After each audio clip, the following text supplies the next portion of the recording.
Hello and welcome to another episode of Behind the Boardroom. And joining us today is Patrick once again. So if you don't know who Patrick is, you can check out the first video, the part one of this conversation. Well, I'm not going to introduce who Patrick is. Just go on and watch the first episode. Then you're going to know who is this man and what he has achieved. In a brief, if you're new to this podcast, let me define it to you in brief. So Patrick has done his BTech, or I should say engineering, from Arizona State University. Then he has also done his MBA from Massachusetts Institute of Technology. He has worked with Dell, he has worked with NASA. He's also a part of White House. I think you are a part of White House as a presidential candidate, something like that. So we are going to talk about that also. So let's talk about White House first. How did you make your way to White House and what are the responsibilities that you handle there? Thanks, Ritesh. It's actually great to be here again. I've had a wonderful podcast initially, and so super thrilled for a part two today. So at the White House, so I'm a White House Presidential Innovation Fellow. And the way this works is every year, the White House and the federal government largely brings in very strong individuals from the private sector. And they're exceptional in their field from a variety of categories. It could be from artificial intelligence or from data analysis or from product functions. And they bring into the federal government to really just drive innovation. So that's what we are focused on. So we're part of the Biden administration, and our whole focus is, how do you drive and propel innovation further? How do you sort of think about moving the ball forward, so to speak? And that's the entire focus of the fellowship. So we're here for roughly a year to maybe 2 years max, and we're asked to go drive change within federal government. That's amazing. So there's one question. Did you ever get a chance to meet Joe Biden? No, so it's actually very difficult to really meet the president. So we're invited for different meetings of various kinds, and the meetings typically are held within the White House complex. Most people don't really know this. Like, you are never in a meeting at the White House unless you're actually meeting the president or you're part of the cabinet. So you typically meet within the executive office building, which is actually like right catty corner to the White House. So no, not had the pleasure of actually like meeting the president. Amazing. I hope one day you meet the president and you show the potential that you're having, the experiences that you're having. So it will be a good achievement, I would say. I hope so too. So in this video, we are going to cover all the pros and cons, why a student should opt for international education or fly to different countries and opt for education, higher education from there. So let's just break the stereotype and let's just start, because Patrick, you are also an Indian who went to United States to pursue their higher educations. You have done your BTech and your MBA from America. So let's start the question first. Why a student should opt for higher education from different country? Got it. It's a really good question, and this is a very personal question as well, right? Like, so I often tell students, going abroad is not a blanket statement for just about every student, right? Like, I think it's actually for the discerning student where you've decided that you want to go abroad, or the family has decided they want to go abroad, or for the students who are undecided. Like, I will always say, if they can, there's an affordability question, which we will address very shortly. But if you have the optionality of going abroad versus doing it back home, then consider going abroad because of like some of the other aspects that you get to benefit from besides just the academic side, such as the job experiences that you would actually get, some of the softer skills that you would have. So the point that's important is, going abroad is not for everybody because of the huge burden that it places on the families. The cost implications are very real. But if you are, you have the conviction that, yes, I want to go abroad, yes, or maybe I do want to settle abroad, or I want to take advantages of just the knowledge and the experiences abroad, then you should absolutely consider it. And largely because of the fact that you get to, in many of the countries, you now get to work abroad for a certain duration of time before even you seeking a sponsorship. The opportunities that you will get with liaising and interacting with students of different kinds, of different backgrounds, that is something that we don't really get back home in India or just any other home country. The ability for you to do some practical learning is also not that widely imbibed within like the Indian education system. So I think for those reasons, if you have the conviction or the option, or just even considering going abroad, I would say, absolutely, that's actually something for you to like deeply explore. So we'll talk about the expenses part, but there is a personal question that I want to ask. Because in India, whenever you're studying in any university, so you always have a chance to go back home, spend time with your family whenever there are semester breaks or any holidays. So in India, the students just run to home. So when you're studying abroad, like when you were studying abroad back, back in the late 90s, when you were studying in USA, how often do you come to India to meet your family? Got it. It's a really good question. I would often tell the student that whenever they have a chance, they should consider going back. Now, this is something that I did not do. So I didn't really go back during my 4 years of education. And part of the reason is it was expensive. It's like really expensive. It was $1,500 or $1,500 or so to really go back. And that was roughly my 2 months worth of expenses. So I didn't really end up saving during my years of college. So I never ended up going back. I only did after finishing my bachelor's degree.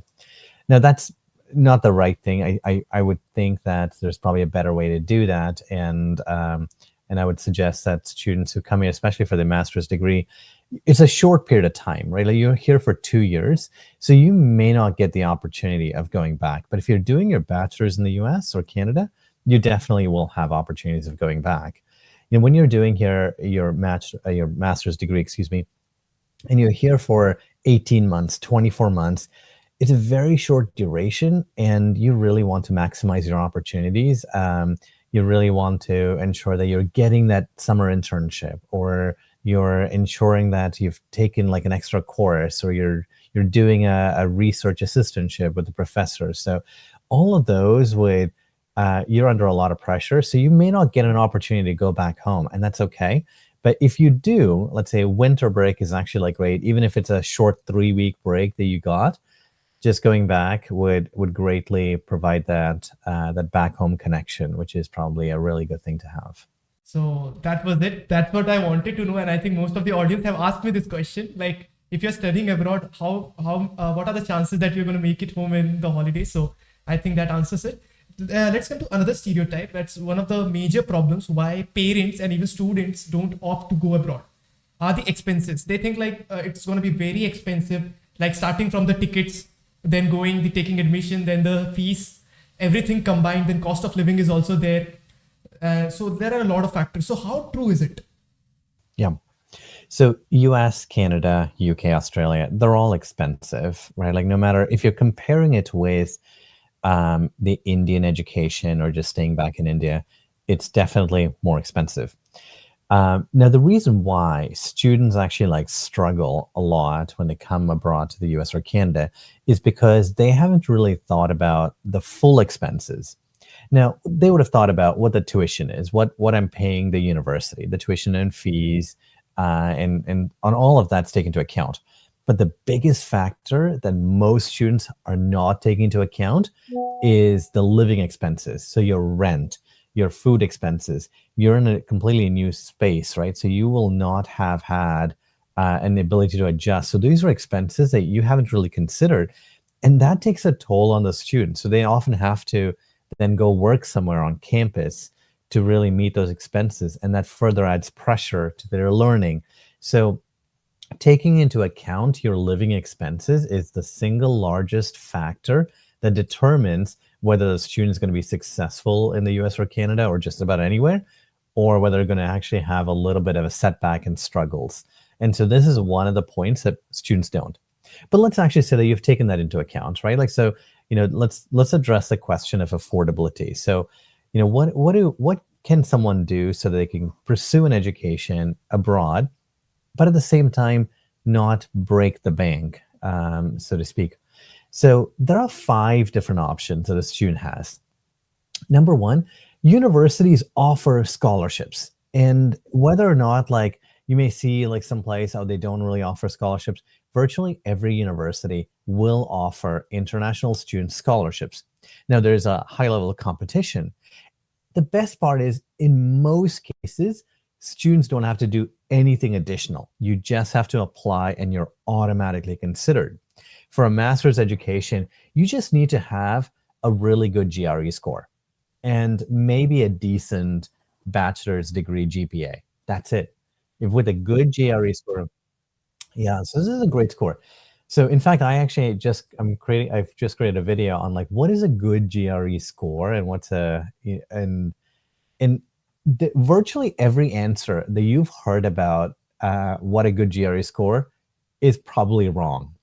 And the way we can clinically get to this as to what a good GRE score is, so there's a data that's published by ETS, which is Educational Testing Service. They're the nonprofit behind the GRE score. They created this like in the 1970s, and they publish this data roughly every couple of years. And they've looked at every single test registrant from 2016 to 2022, so 6 years worth of data, over 1 million test takers, and they found out that the average is a 305. That's the average.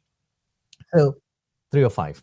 So across the million subscribers or so, I think it's like 303, 305, but it's north of 300, right? So you know now that the average is 300. So for you to stand out, you have to go beyond the 300 mark. Like that's a given.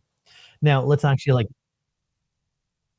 no, it's the total is like 330 or so for a GRE. Yeah, so it's 300 that you really need. And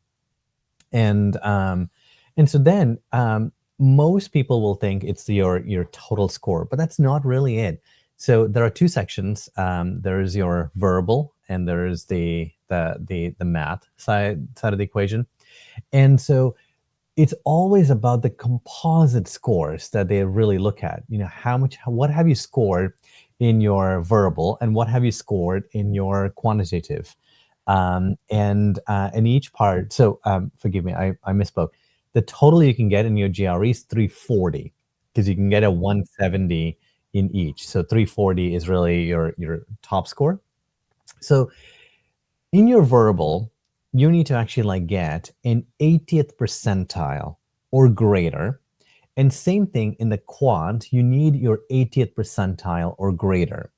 So a good score is considered to be north of, I think it's like 310, 311, because the 80th percentile in verbal and a quant is actually like, I think it's like a 150 and a 160. I'll find like the actual paper that's provided that sort of information. And so look it up. We'll provide the link here. So you want to score an 80th percentile for your verbal and your 18th percentile in your quant to be in a good score. Now, you may also ask, what is an exceptional score? And the exceptional score is scoring 90th percentile in both, which is like, I think you'll have to score north of a 325 and above to be in that exceptional score. So this is how people or universities really look at what is a good score in GRE. It's not about the aggregate. It's about break it down to the composite sections of verbal and quant, and can you get north of the 80th percentile to even be on their radar? If you get more than the 80th percentile, you're going to be considered for the scholarship. You get to the 90th percentile, it's very, very clear that you will be getting a scholarship. So that's number one. The first option is university scholarships. Number two is you have different kinds of assistantships that you can get. Like, for example, you will get a research assistantship or a graduate assistantship. And the very best thing for you to do is finding a professor that you can work with. Maybe their research aligns with your interest, or maybe their research aligns with your prior research. In those capacities, you can work with a professor in furthering their research or doing some graduate work. And they're called assistantships. And when you get an assistantship, you automatically get a tuition waiver. Number three, teaching assistantships. Maybe you've done really well in your undergraduate courses, your bachelor's degrees, that you can very easily go assist a professor in teaching a course to your juniors. So you're going for your master's, and maybe there is actually a second year or third year course that you could actually like become a teaching assistant for. It doesn't take a lot of your time because you know the material really well. You're assisting the teacher with maybe grading or coming up with the actual proctoring of the course. And for that, you get a tuition waiver. Number 4, there are country-specific scholarships. So for students from India, you just had to search for it. There are country-specific scholarships specifically by nationality that's actually offered by maybe NGOs. They're actually offered by governments. They're offered by universities. And those are all options as well. So I'd say like there's a variety of options out there that for students to go procure. And the 5th one, which I didn't cover, is like private scholarships offered by private entities, also nonprofits, and anyone can actually like apply for them. For those, you may have to do an essay or you'll have to take an interview. But these sort of options exist. You just need to know where to look for them. So you have just created another question: how to look for those opportunities, the 5 opportunities that you have just told. Yeah. So the easiest way to look for, the number 1, 2, and 3 is really just focusing on the university. So these are coming from the university side itself. Virtually every university will have some sort of a scholarship. So scholarships, the best thing to do is like apply early and make sure your grades are really good. Like those are the only factors that the universities will look at. And the reason why universities look at the GRE score is because GRE is viewed as the one indicator that showcases your future success and your future progress and performance, right? So that's why they look at GRE, because they believe that if you have scored well, then you will do well in our program. And so that's the reason why. And so you directly apply and you will get a university scholarship. The 2nd and 3rd, which is like the research assistantship and teaching assistantship, you have to get very assertive and you have to do a lot of research. So let's actually say that you've selected your dream university, or you've actually you're thinking between like 2 or 3 universities. Do the research of who are your professors going to be, what kind of research they're currently doing, map that research back to your interest or map it back to your previous research that you have done, and then write to them. Be very incessant about engaging with them and talking to them. Showcase some of the work that you have done. Talk to them as to how you can further their research, right? Like don't talk to them about, oh, I'm writing to you for an assistantship. It's a big turnoff. Like they will not respond to you. But talk about like how the work that you're doing directly and assist them with the kind of research that they're actually like doing. Once you start to engage with them, even before you come to the US, because most international students will be engaging with them when they're already here. But that's not you, right? You have started engaging with them 6 months out, 8 months out. And so by the time you actually arrive on campus, you've already got a relationship with that professor. And so then they're actually going to give you a research assistantship or a teaching assistantship, because again, it's all about like, have you established a rapport with them, which you have. Now, the final 2 categories on like private scholarships, country-specific scholarships, there isn't really a strong, one-stop shop in finding them. You just will have to do a lot of like different kinds of searches, just web searches and like finding those kinds of scholarships. The u.s.a, which is the entity that was created between like the US and India from a bilateral relation standpoint, does actually like list some information. There are different kinds of scholarship websites that will list some information. There's not a comprehensive data store. So it would actually like just sort of take and doing a lot of digging just online to finding out, what kind of scholarships are given to Indian students, for example. That's a country specific. Or let's actually say that you truly believe in a particular cause, and maybe that's like curing cancer, like for example. There are cancer societies that would actually like give out scholarships, right? That's one example of, these are like cause-based, these are private scholarships. Or look at the university that you're going to. There's got to be alumni from that university that are giving out a private scholarships. There could be other Indian alumni or individuals who really want to boost international education from a certain country or just in general, and they're going to give a scholarship. These are private scholarships that you can sort of get.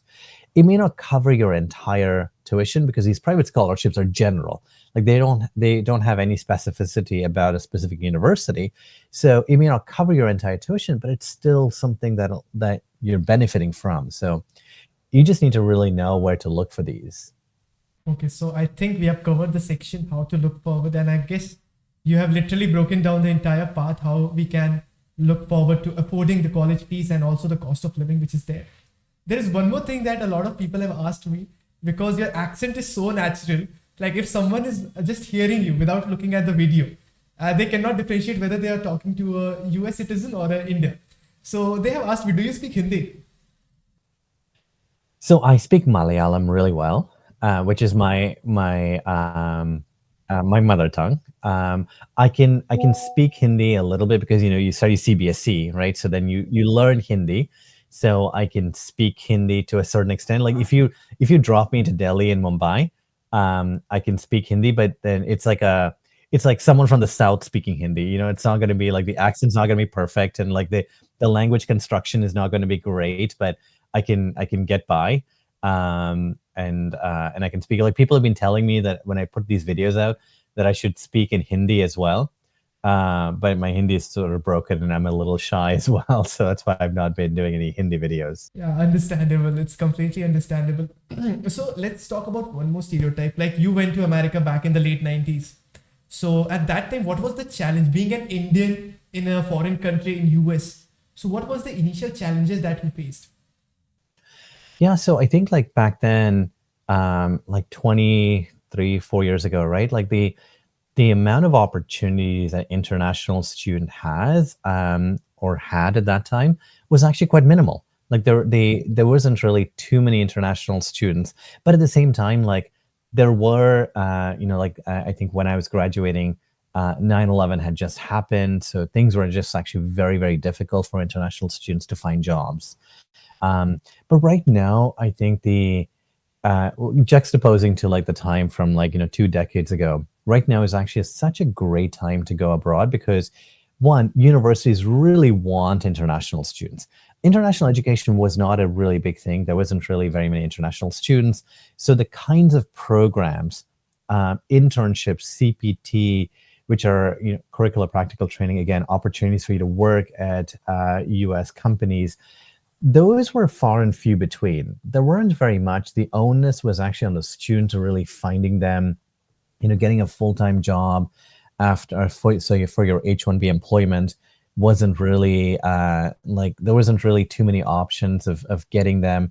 But now companies, H-1B is a thing that they really source out students. Like there's a lot of processes, and these processes are actually like set on stone, and you can just sort of follow a certain process to really get those opportunities. Those weren't really etched on stone, so it was hard to like navigate that through.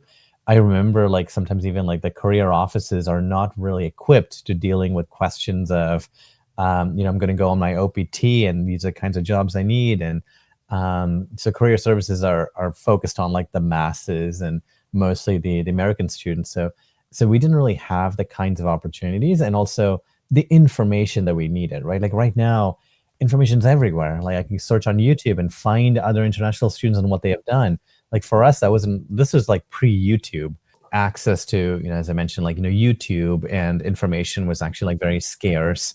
And right now it's, you have just all kinds of information, people that you can reach out to, different kinds of services to really assist. OPT for us was only 1 year. And now if you do a STEM degree, OPT is 3 years. So you can work in the US for up to 3 years, which we didn't really have. But one more aspect that I forgot to mention when you were asking me about affordability, and I'll mention it here. When people think about ROI, they think about, I'm going to spend 50 lakhs of Indian rupees, which let's actually say like, to do the math, let's actually like speak in US dollars. I'm going to spend $50,000 on my master's degree, and I'm going to get a job, and my job will be like $60,000 a year. So very easily in a year, I'll be able to pay off any kind of like student loans I've taken, And in my second and third year, I'm going to make another 60, and in third year, I'm going to make 60. So even if I don't get in my H1B, my H1B sponsorship, I'm okay. I'll work in the US for 3 years and I'll come back. This is really flawed thinking. A lot of people find a lot of issues with this sort of thinking, which is what they've come in with. In the reality, let's actually say you do spend $50,000 in your education and you do end up getting a $60,000 job for your for after your degree. The challenge is what most students have not taken into account is the taxes that you pay to the government, right? So a $60,000 job that you take, you're making $5,000 a month. And out of the $5,000, roughly 35% of that is just gone. You will not see that money because it's just going to be like money that the government's going to take. Now you're actually like left with, $3,250.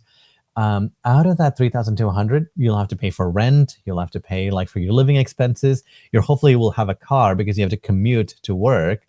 Now it's post-COVID time, so people sometimes will work from home. But let's actually say you do have some of those expenses, right? So your rent will be like $1,500. Your living expenses for food will be like maybe another $1,000 or so. You'll have a car expense, car payment for your car loan, your car insurance. When you add all of that up, the challenge is your savings will be less than $500 a month, right? So with $500 a month, you can't really, the math that we did, right? Like, so you have, after your taxes, you actually have like, 30 to 50.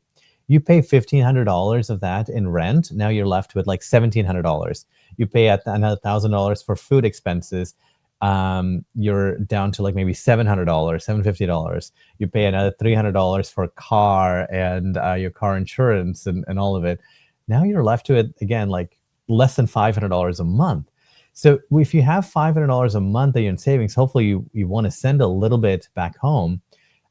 You're basically, you don't have anything towards your paying your student tuition. So the loans that you've paid. So that's the biggest challenge. Like $50,000 in expenses and $60,000 in your job where you've made from a compensation standpoint doesn't really equate well once you take into factors like taxes and living expenses. So just wanted to call that It's a out. very scary breakdown, I would say, for people to realize, because I've heard a lot of people, they have said like, okay, I'll ship to America, I'll work there for 4 or 5 years.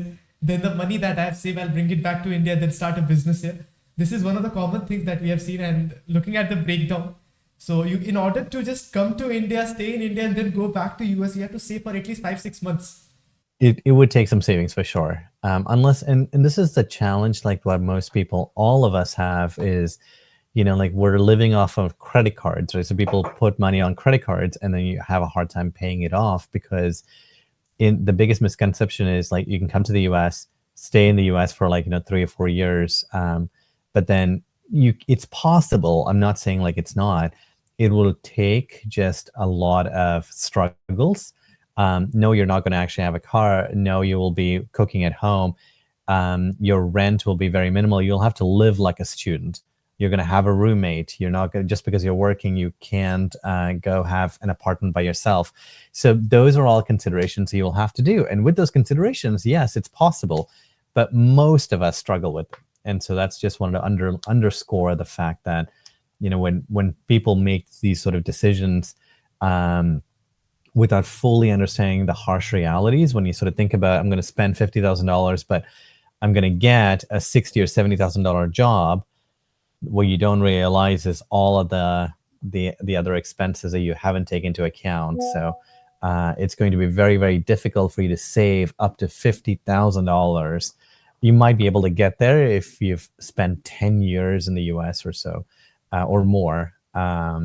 That's likely, but I think outside of that, it's going to be very, very unlikely. And again, I'm speaking in terms of generalities and averages. I'm sure like there's going to be some of us who will do whatever it takes to save the money, but it's going to be very difficult. So this is the exceptional case, I would say, but the normal case is like that. There's one more question that I want to know. What is the average salary in US?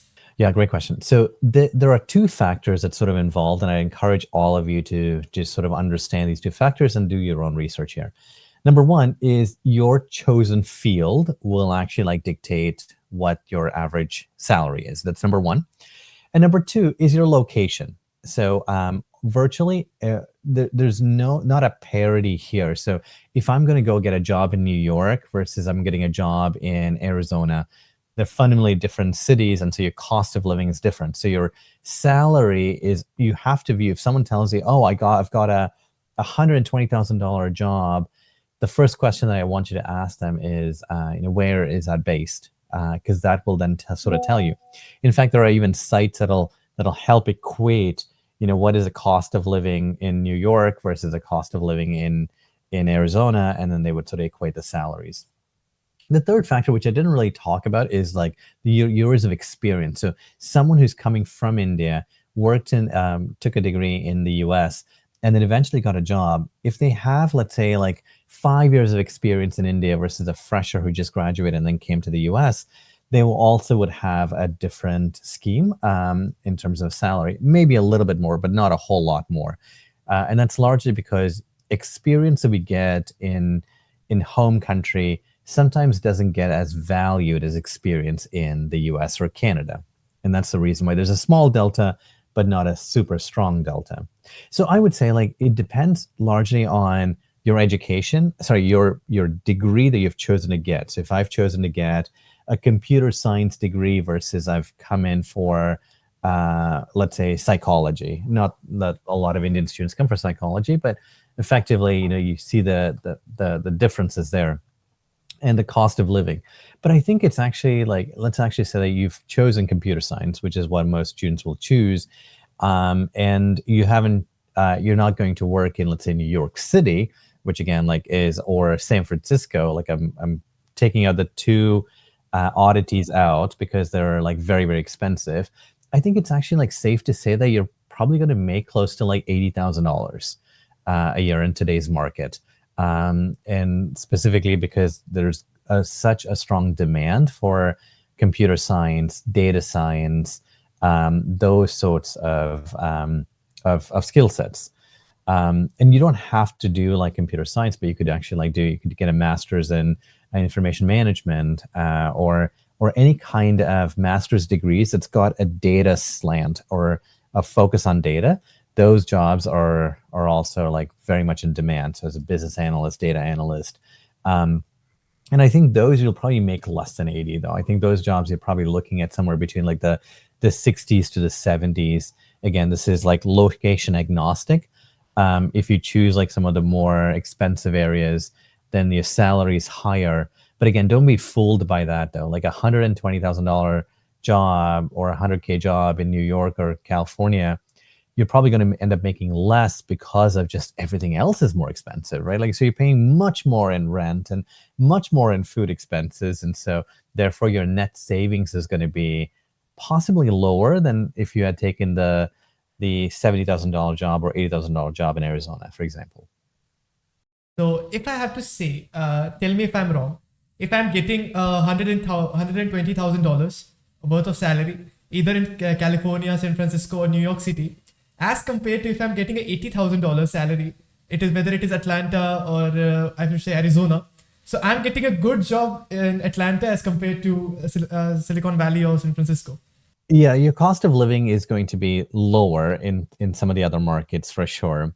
Now, even if you picked let's actually say that you do want to pick like San Francisco for other reasons, right? Because like San Francisco would give you maybe other different kinds of like job opportunities if you want to actually like shift, because there's a lot of focus in like Silicon Valley. You'll meet like other people. And so, from an access standpoint, you do want to pick San Francisco. While Ritesh, what you said is absolutely correct. I think you probably make more money choosing a place like Atlanta, choosing a place like that is not that expensive. If someone is of the mindset that I do want to end up in Silicon Valley because I want to actually be surrounded by like the best minds or just lots of Indians, because there's lots of Indian people who live in San Francisco, New Jersey, or Silicon Valley, you can still go live there, but just don't live like a working individual. Live like a student. Have roommates. Don't go out. Don't get sucked into the whole dating scene, because then you're actually going to be spending on additional expenses, right? Like, so if you live like a student, then yes, you can absolutely make it work. It's going to be some struggles for sure, and it's going to be difficult because you're starting to earn money. But then this is where like you'll have the fortitude of mind where you're thinking long term. You're going to be saving more, so therefore you're not going to be indulging in, the dinner outs or the movies or clothes. You'll have to get that mindset of living like a student to really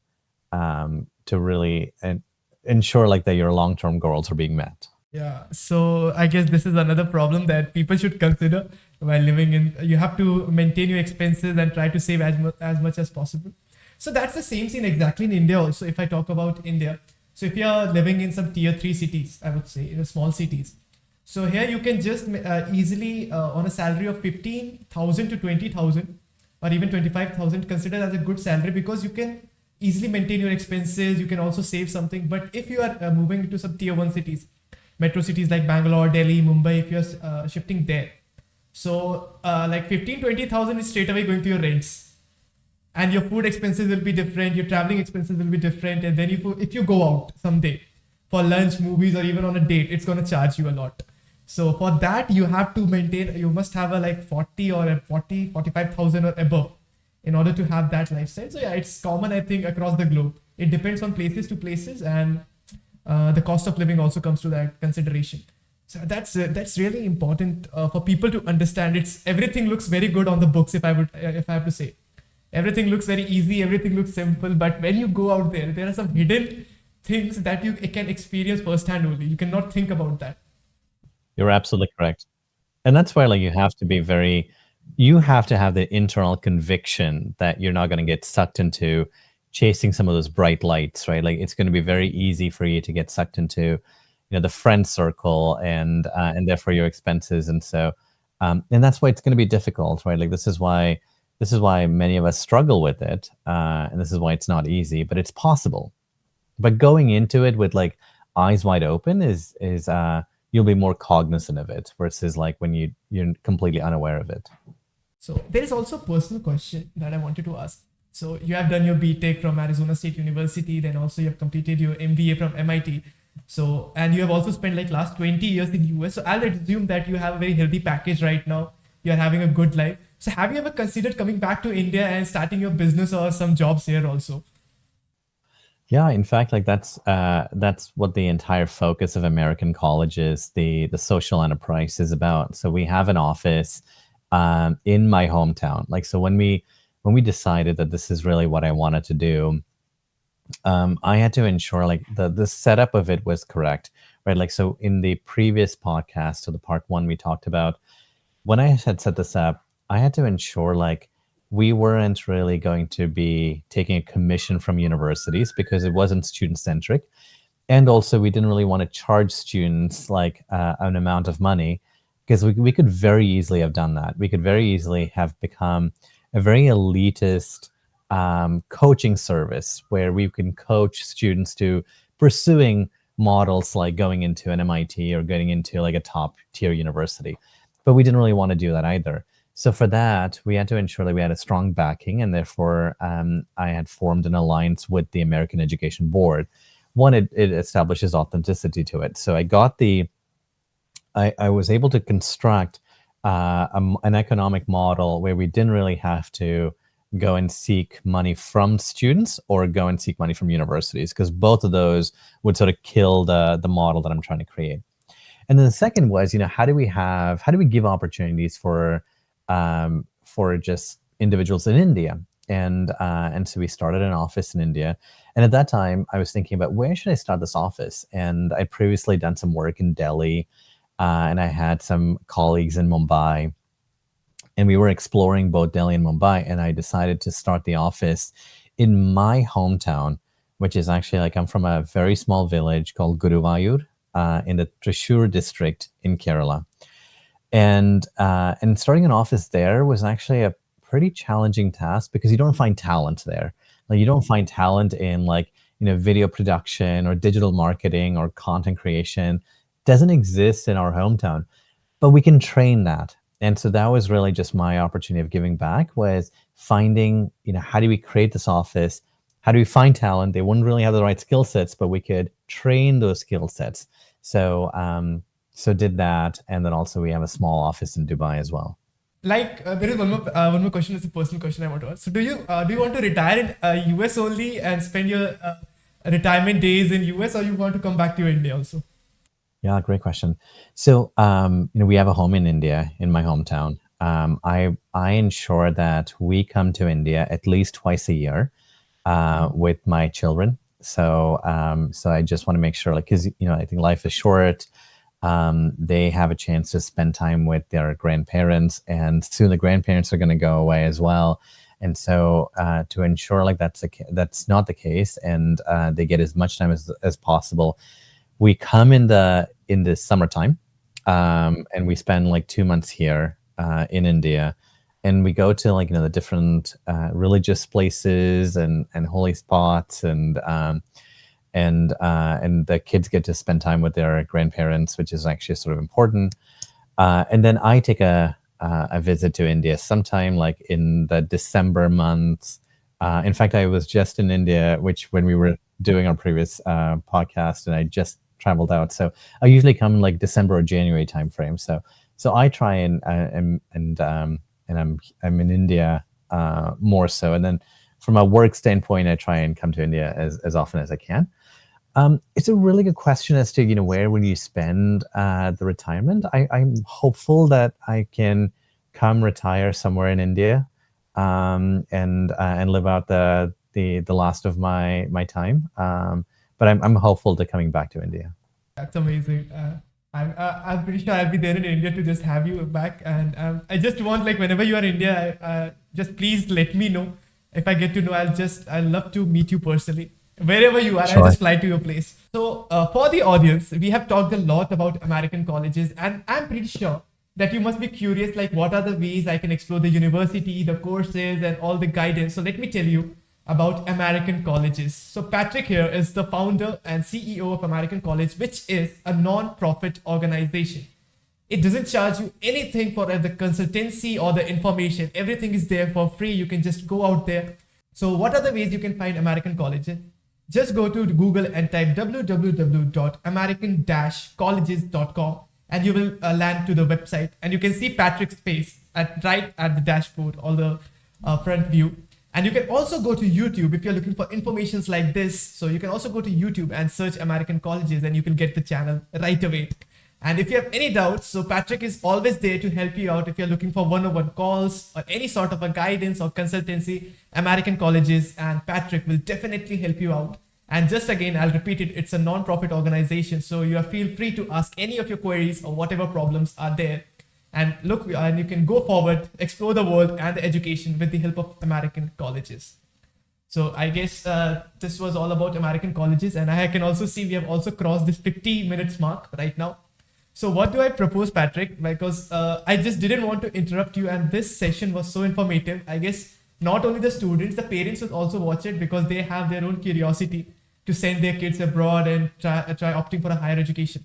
So if this video gets over 500 views, and if people are demanding to know about the MIT side, so we are going to have another podcast if this video gets another 500 views. And there are some commitments that I want to do it from my end. In February, I'm going to write an article about you and American colleges and get it published on Geekflare's website, so it can reach a way wider audience, because the Geekflare is one of the one of the biggest publications of London, and we have an audience based from France, from US, and from India also. So this will definitely help you out, and I'm going to tag your profile and website of American colleges so people can directly access it. So I'm going to write a dedicated article on your venture and all the experiences that you have. So this is one of the contributions that I want to do from my side towards your work that you are doing. And to be honest, it's really informative. And if this video, the video will be live this week only. If it gets over 500 views, and if people are demanding to know about MIT and the MBA, so then we are going to bring you again the third time. And that time we are going to discuss about MIT. Great. I definitely look forward to it. It's been such an informative session. I'm sure like your audience is really going to actually engage and really find a lot of value in the work that you're doing. So thank you for bringing this to your audiences, and definitely look forward to more sessions like these. So the question was, what is a good GRE score? And what I want to say is virtually every answer that you have received about what a good GRE score is likely to be wrong. And the reason why is a very subjective, it's like what an individual is sort of thinking about. They've sort of seen other scores and they've come up with their own heuristics. But that's not really how a university would assess your GRE score. One of the biggest fallacies is it's not about your total score. It's about what your composite scores are. And that's really what you need to think about. There are two sections. There's a verbal and quantitative. And you have to pay close attention to what your composite scores are, because that's what a universities really look at. Now, let's get to the point of what is a good GRE score. For this, let's get very clinical. Now, I'm going to present some data. This is actually data that was issued and created by the Educational Testing Services, also called as ETS. They are the ones behind the GRE test. They created the GRE test. So every couple of years, they provide a lot of data. So I'm going to show you some data that they recently provided. And from here, let's come up with what a good GRE score is. This is data of every single individual who has taken the GRE test from 2019 to 2022. There is 1.1 million test takers who have taken this particular test during that time period. Notice the average. The average is a 150 for a verbal and a 155 for a quantitative. So the basic average that we should strive for is a 305, right? Because any less than a 305 out of a 340 score, that means that we're not even average, right? So you need to get to above 305 because that is the very bare average for the GRE test score. Now, what is a good score? So to get a good score, we will have to see the verbal and quantitative scoring at least an 80th percentile. So what this table shows is these are percentiles.